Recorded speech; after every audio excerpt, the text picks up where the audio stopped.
Hi, everybody. For those people that missed week's Q&A, a lot of people wrote in and said, "Hey, we'd like to be there, but we can't for the live Q&A." So, but they sent their questions, and we thought, well, we can give you some quick answers. So Dana and I are here to do that, and she's got the questions. Hi, Dana.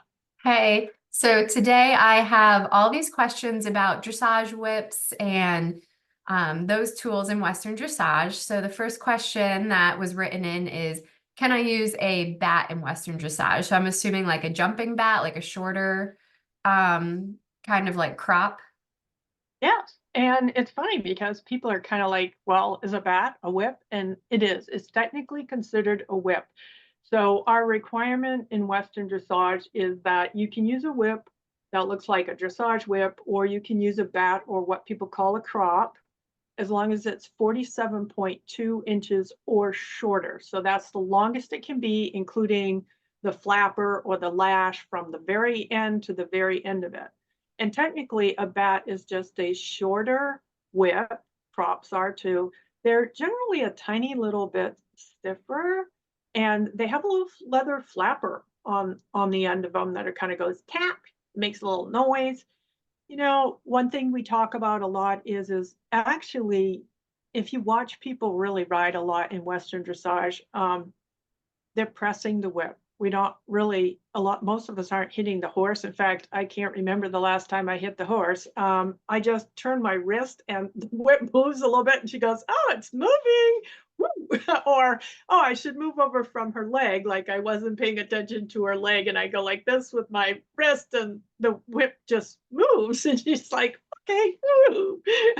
So, bats are the same thing in that, you might be pressing it against the horse, or that little flapper can make a tiny little noise, but they don't, people don't really hit horses with whips. And so it's more about carrying them, and especially for horses that are new to, maybe even green horses in the intro, and they're kind of, running out the shoulder a little bit, and you just kind of turn that whip a little bit, and they see it and they go, "Oh, maybe I shouldn't run out through this rider's leg." Mhm.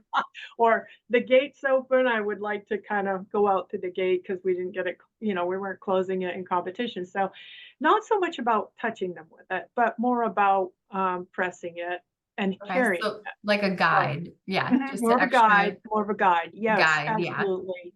Perfect. And then when should I change my whip in a test? Or should you? You know, okay, don't kill me, everybody. Don't run in, don't run, don't write in and go, "Blah, blah, blah, blah," but never. Never. But that isn't actually true. That's a joke. But I figure out what side is my weak leg for that horse. I put my whip in that hand when I go in a test, and I can't remember in a test the last time I changed my whip. I don't do it. Mhm. If you do, even somebody as good as me, for a moment, your contact is different. You have to find a place in the test where it doesn't disturb the horse. You have to practice it many, many times so that you don't fumble, you don't drop it. And in the show, you're going to be nervous and drop it. That's going to happen. I've done that. And so it's best strategy is to figure out if there is a leg that you need it to support, then you put it on that side, you carry it on that side, and you don't move it. Because a lot of times, um, I might be in an arena and behind you is the light. So I'm kind of looking at light behind you and you're a little bit of a silhouette. Mhm. I maybe can't even see that you have that whip. If it's a black whip, you got a black horse or a dark horse, and it's just laying against your leg and you're wearing black um, chaps. I don't see it until you change it. And then I go, "Oh, she's got a whip. Huh, Mhm. amazing." So you want to be discreet and don't hit the horse loud enough to make a whip noise. If you do, I'm going to write audible whip noise, which means that I'm sitting there going, well, obviously the horse isn't on your aids if I can hear your whip. Mhm. Not a good thing. Don't want to be doing much of that. So um, it's more about if you can figure out what side you need it on, do it. Mhm. If it's one of those things that it's like half pass that you're going to have to do one this way, and then you're like, "Oh man, I need it for my outside leg," then find a place in the test where you've finished one movement, You think you can get it changed without disturbing your horse, practice doing it many, many times at home, changing it, and do it. So if you absolutely have to, do. If you don't, don't. Got it. And then what kind of whip do you like? So what would you recommend? Well, how terrible is this? I'm supposed to be, I mean, I was a dressage queen forever, and I really hate dressage whips. I really hate them. And I always have. It's not new for me.